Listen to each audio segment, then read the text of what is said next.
Kelvin, to clinch at least a share of the title with everything this group's been through, first year in the league, what does it mean and what does it say about this? We've just, way back in June, I don't think we ever really talked about the Big 12. We talked about what our June is like. Our June is getting our new guys. We're so used to losing 4 starters every year. Going in June, we had lost Darius Walker, the 8th pick, Marcus Sasser, the 25th pick. Jamal Mark transferred, and may rest in peace. We had a kid that passed away and that started a lot of games, so we basically lost 4 starters. So the last thing you're thinking about is a new league. You're thinking about replacing 4 starters. Then we had, a freshman in JoJo Tuckler, who we knew was going to have to come in and help us, and he did until, we lost him last week. And then J1, who's the ultimate warrior, he's still playing with one hand. He's got 7 stitches right here in the web of his right hand. Just split his web, and it's really, really sore. So we only kind of had half of him. Then Terrence Arsenault, tears his Achilles. Ramon Walker sprains his lateral meniscus. So we've had our share of injuries and adversity, but what we still have is our DNA. And that's could we escort her out? That's my daughter, by the way.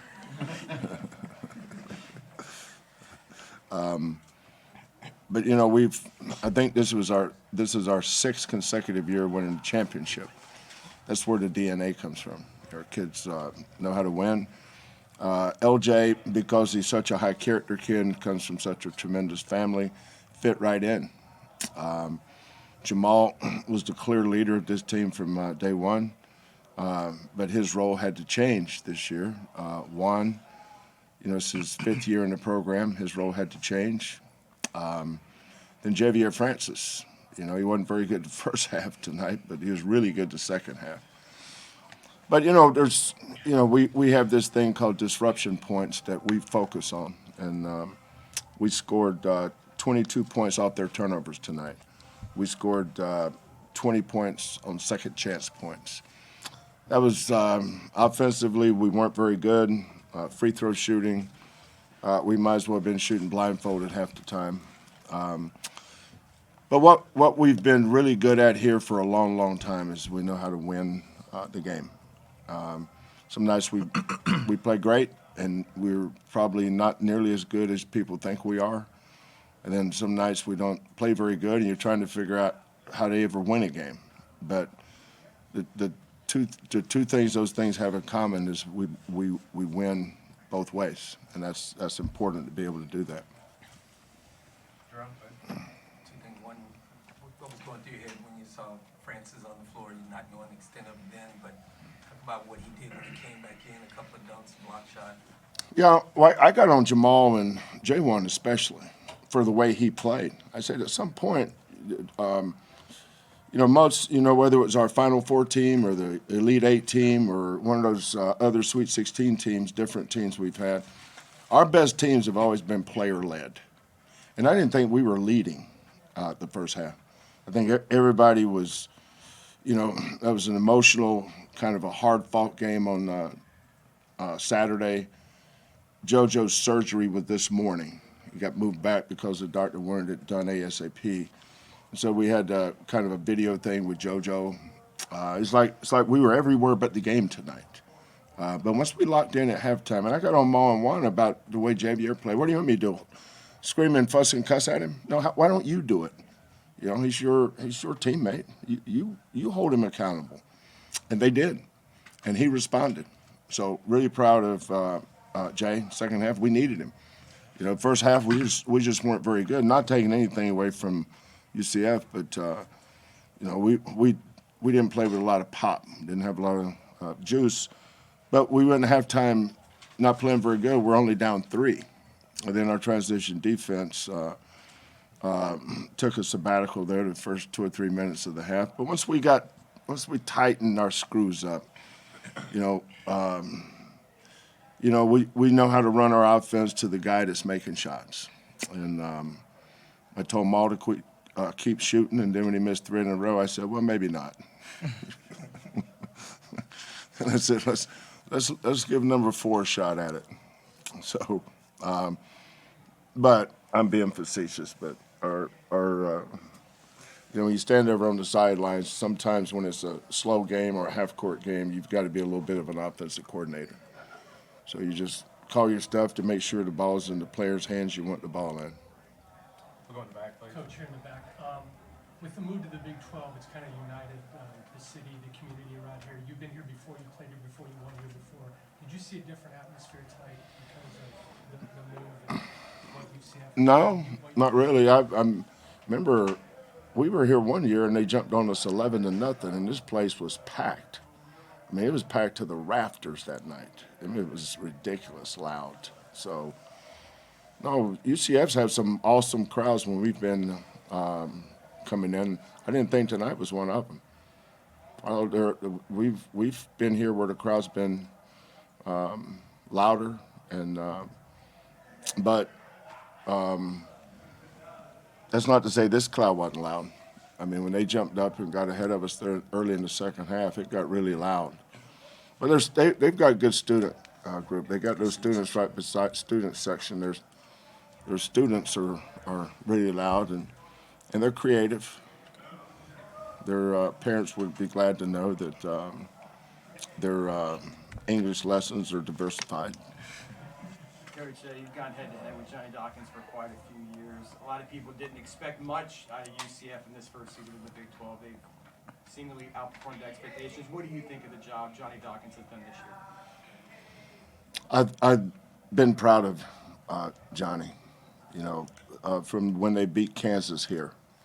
Then they turned it around and won at Texas, beating Texas Tech here. They played Iowa State down to the wire on Saturday. This is a really, really, really difficult league. It's hard to win in this league. But Johnny's one of those guys, man. No matter who he loses or who leaves for whatever reasons, he always manages to put a good team on that floor. And we knew that we were going to have to play really well. Maybe not the first half, but the second half, we gutted it out and had to, because if not, then UCF would have won this game. Chris, you got one? Yeah, for Jamal and Juwan and LJ, what does it mean to each of you guys to know that you now clinched at least a share of the Big 12 championship? Okay, you go first and we'll go left or right. I mean, it means a lot, especially when you look back to conditioning month. I mean, it makes all that hard stuff that we had to do worth it. And I'm just proud of this team. And yeah, I don't know what else to say. I would just say, Big 12 is the best conference in college basketball, so we know what we was getting ourselves into. But Houston been a winning program for a long time, so it didn't really matter which conference we ended up going in. Once we travel with our DNA and our toughness, I feel like we can compete with anybody in the nation. So it wasn't really a biggie, coming into the Big 12 and focusing on certain games. We just travel what we do, and we knew we was gonna be okay. I just want to say I'm proud of my teammates. Everything that we've overcome with injuries. Coach isn't the easiest person to play for, but he pushes you to the best of your limits. Like LJ said, conditioning month and everything we've been through since June.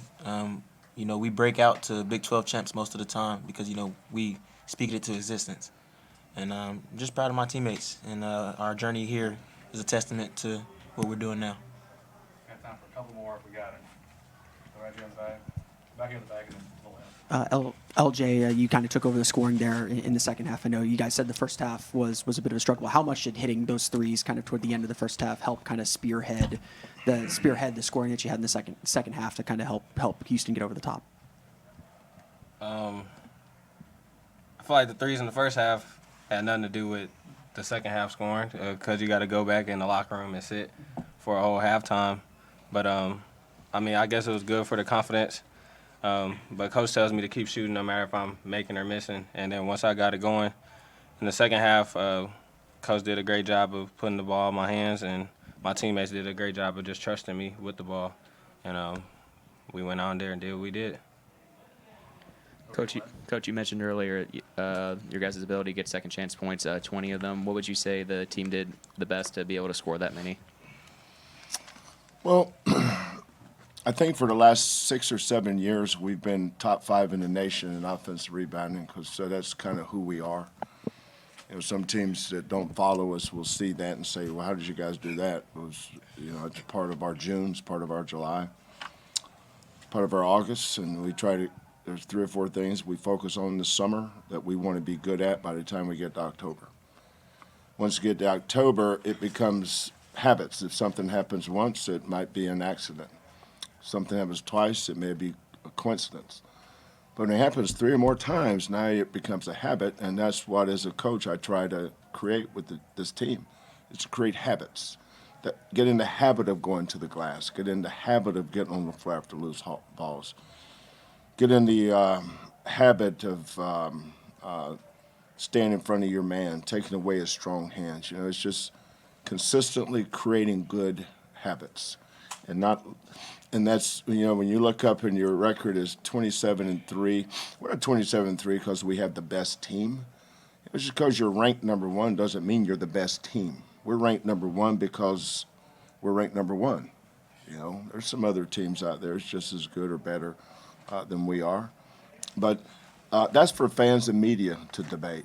For us, you know, we kind of jump into our little cocoon and just stay true to our virtues and our core beliefs and our habits. And as long as you have good habits, they travel. You know, offensive rebounding. You know, we've had games where we've had almost 30 points on the offensive glass. It's easy to look good at home. Most good teams will win at home, but those championship-level teams, those are the ones that went on the road.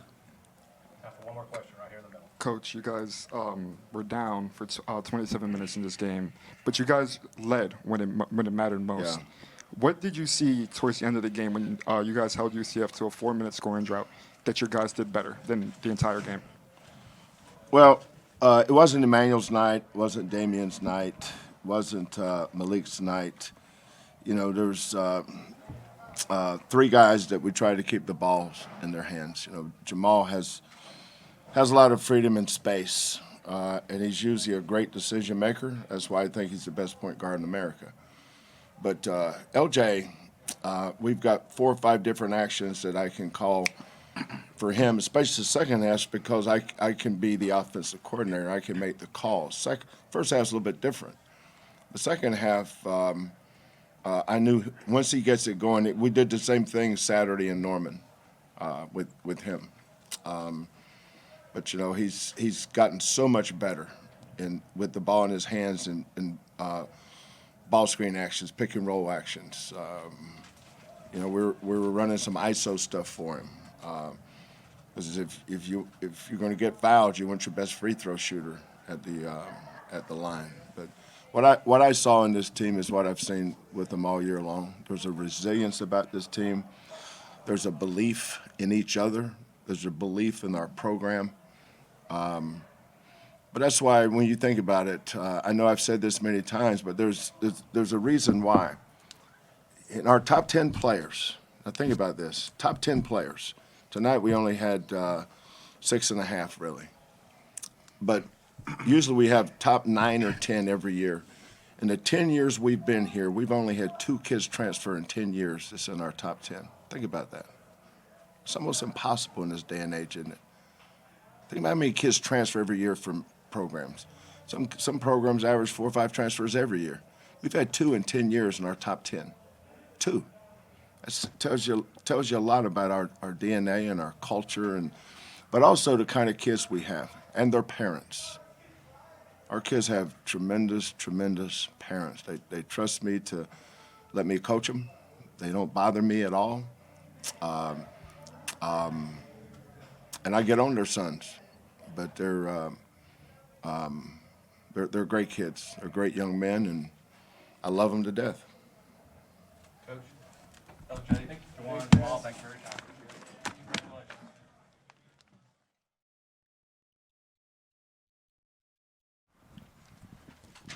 Guys, how frustrating was it, especially in that second half, as you guys are trying to get back in it, you make some shots, and then they come down, especially LJ Cryer comes down and makes a shot. How backbreaking was that?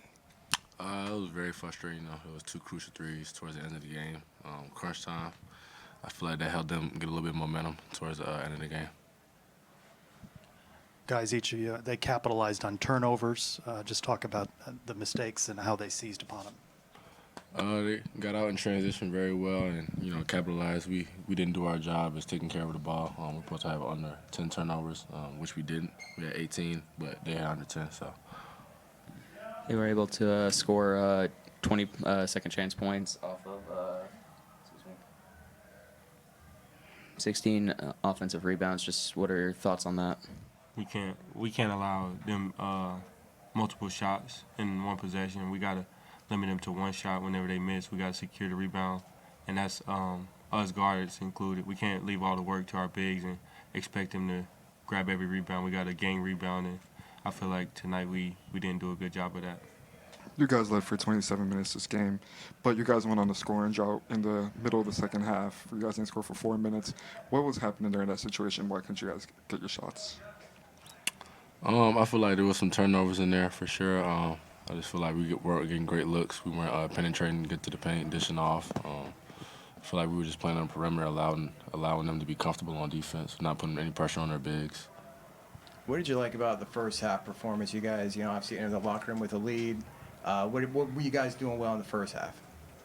I feel like our defense in the first half was really pretty good in the first half. I mean, we held them to 28 points, and we had a lot of momentum going in.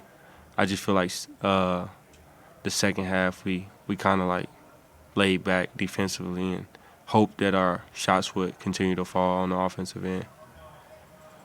What does it say about your team, though, that you went toe-to-toe with the #1 team in the country? I mean, it says a lot, but, I'm not surprised. No one on our team is surprised. It comes down to the execution towards the end of the game. So we've competed with pretty much every team in the Big 12, and a lot of those teams are top 10 or top 25 ranked teams. So it shows that we can compete at the highest level. Darius, you said it there, it comes down to late game execution, and you said again. We talked in the beginning of the week about this team hoping that they had learned lessons from these past games where it comes down to late game execution. What do you guys feel like is the disconnect where it's maybe not being implemented? I would say it start with the leadership, from our captains, me and Shemarri. I just feel like we got to emphasize some things more. It just comes down to that at the end of the games. I feel like we need to help out more as far as the rebounding or taking care of the ball, putting guys in better positions where they could be successful. I feel like we didn't do a great job of that tonight. To the last home game of the season, not the results that you wanted, but you have a chance to get one more back on the road. What are you guys going to need to do to step up for the last game and make sure you guys get the win? We just need to continue to stay together. Don't listen to the outside noise. We know on the road we're all we have, and we just got to stick together and not get too rattled whenever teams go on runs. Did you feel like you got rattled when they went on a run?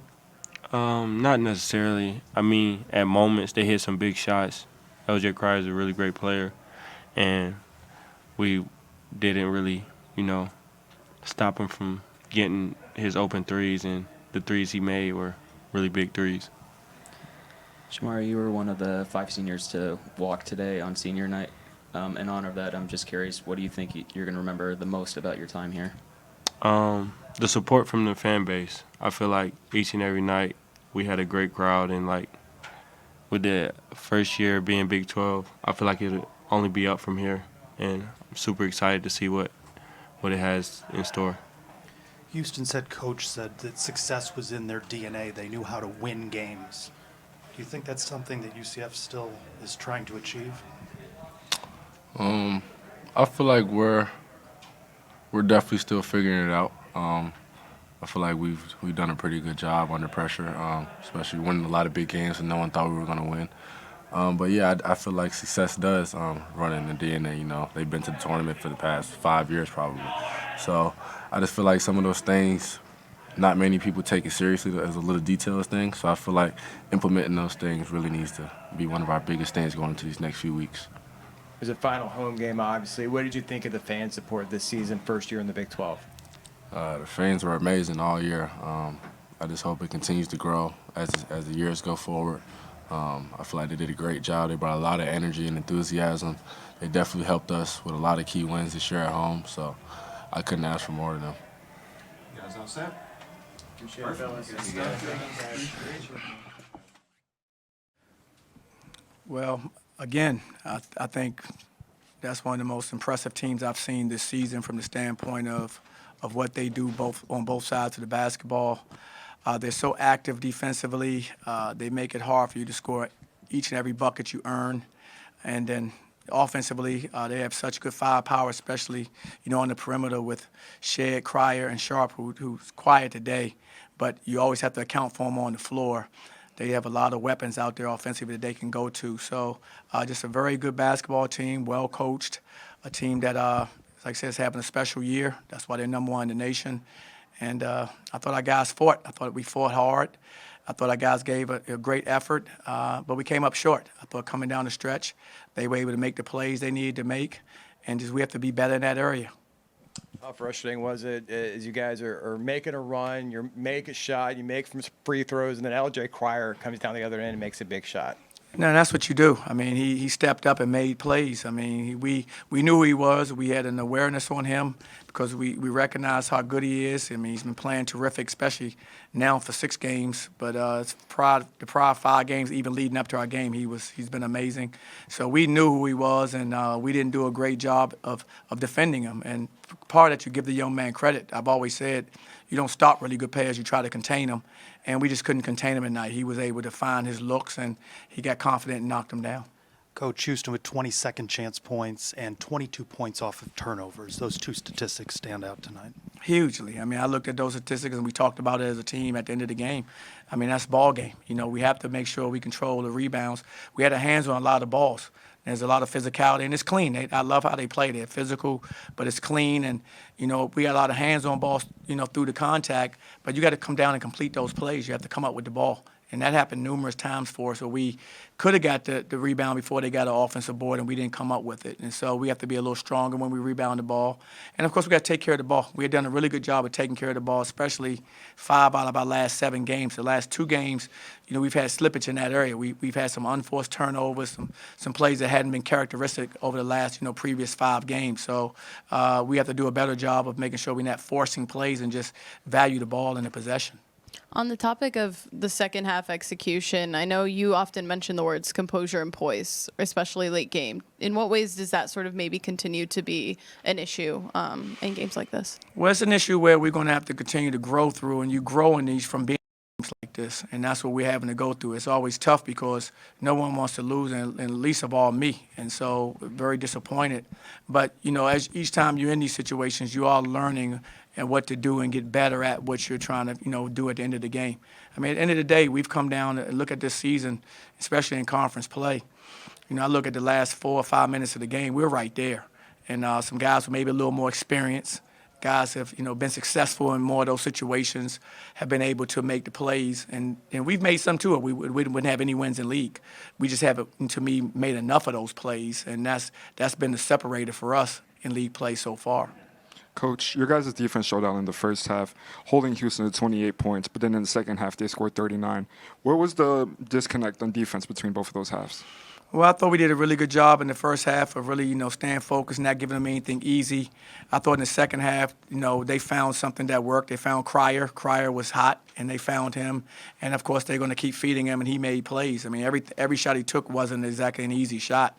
I mean, he made contested shots. I think he got one late open one. That was the only open shot I felt he had. Everything else he had either off the dribble and got to a mid-range area and shot a floater or runner, or he shot threes with guys contesting him. I mean, and that's what, players do. I mean, he got it going.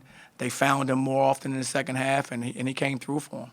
With tonight being senior night, for the seniors who walked today, can you just talk about both what they meant to this program and what they meant to you personally? Well, all those guys are great young men. They all meant a great deal to me. This isn't like it used to be where you have a senior for 4 years. I mean, a lot of these guys we're talking about, I've just coached them for 7 months, But the thing with that is they're all great young men. I've really enjoyed working with them. They'll always be part of our family, as I said before, for the rest of my life. They can always pick, anytime they call me, I'm picking up the call. And if I can help them, I'm going to help them because they all were committed here. They all were great in our community. And so, they're going to be missed. I mean, I can't think of one of those guys that hasn't given a contribution, to this program and to this community and to UCF. The game really came down to that 17-4 run. It was about a 5-minute stretch where I think you guys made only one field goal. It seems like that's been a kind of a pattern throughout the year where there'll just be these long field goal droughts. What did you see during that stretch, and how, with one game left in the regular season at least, how do you kind of find a way out of that? Well, we're going to keep fighting. I mean, our guys don't like losing, neither do I. So we're going to keep competing. We know we can win. I mean, we're right in position in these games. We just have to find a way to get it done at the end. And that's the main thing. It'd be different if we were far off. We're not far off, in my opinion. Like we said before, you had 16 offensive rebounds for 20 second chance points. You're talking about, I think they scored 20 points off our turnovers or so, 20 or 22 off turnovers. So, I mean, a lot of those things that we can control, we have to control better. We have to execute better. And then again, I mean, I thought, as you mentioned, during that run, we did have some open shots. I mean, I can't draw anything up better than that. We have those open shots.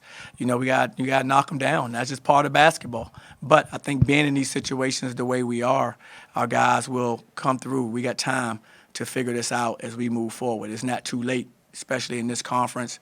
The tournament's coming up, and our guys are very competitive, and they're still very hungry. Speaking of the seniors, what can you say about C.J. Walker and what he did tonight? He got you out to a hot start, and he ended up with 15 points. He was terrific. I mean, I was one of C.J.'s best games, especially in this type of atmosphere against this type of opponent. I mean, talking about you playing the number one team in the nation, and I thought he gave a great effort. I mean, he definitely led us with regards to how he started the game off. He came with a great energy. He made some really good plays for us. Just really proud of him because, like I said, he's battled through more stuff. You guys wouldn't, because you've been around here. I mean, his last 3 years here, the stuff he's gone through injuries-wise, I mean, for him to be out there doing what he's doing right now, I'm just so happy for him that he can have a healthy moment because, I mean, he's had very few moments and stretches where he's been healthy. Coach Sampson said that success is in his program's DNA, that they've learned how to win games at the end. Do you think that's something your team is still trying to achieve? Absolutely. I think he hit the nail on the head with that. As a player and a coach, I've been in those situations. They've gotten to a point where we're in those situations. There are plays that are going to be made. You just got to make them. There's two things that I look at. You either making plays or you watching plays be made coming down the stretch. And we have to make more plays. We just have to do that. And that's us continuing to grow, continuing to teach our guys. But, the thing they've been very fortunate with, and it's a good thing for them, they've had stability in their program, too, since they've gotten on this run, this stretch. They've always had strong leadership and guys that are back that have been making these plays. Like a Shead comes back 3 years. And so when you add a Crier, you already have a Sharp that's been there for now 3 years. I mean, so their backcourt is experienced guys that have also played together for multiple years. Where we bring 9 new guys, 10 new guys last year, 10 new guys this year, and you're trying to have these guys get chemistry and continuity and who's making these plays and stepping up at the end. That's already determined by them. It's going to be Shead. It's going to be Shead leading that charge, and it's going to be Crier and those guys playing off of what he does. And we have to get better in that area ourselves. What does that say about the contrast between the two programs? Well, they're in an amazing place right now because they're the number one team in the nation, and we're fighting to get there. So that's where the two programs are. I don't think we're far off from being a top 25 program. I think we've shown that this year. We've been very competitive against all these teams.